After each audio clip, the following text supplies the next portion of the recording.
നരേന്റെ lens പോവോ? ഇല്ല. കരയോ? കരയണ്ടേ? അങ്ങനെ ഒരു ചടങ്ങുണ്ട്. കല്യാണമല്ലേ. ഇതാണ് നമ്മുടെ ബ്രൈഡ് ജയന്തി. എൻഗേജ്മെൻറ്റ് മേക്കപ്പ് ഫ്ലോപ്പായിട്ട് നമ്മുടെ അടുത്ത് വന്നൊരു ബ്രൈഡായിരുന്നു.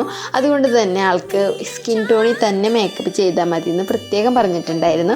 അപ്പോൾ ജയന്തിയുടെ വെഡ്ഡിങ് മേക്കപ്പ് എങ്ങനെയുണ്ടെന്ന് നമുക്ക് വീഡിയോ കാണാം.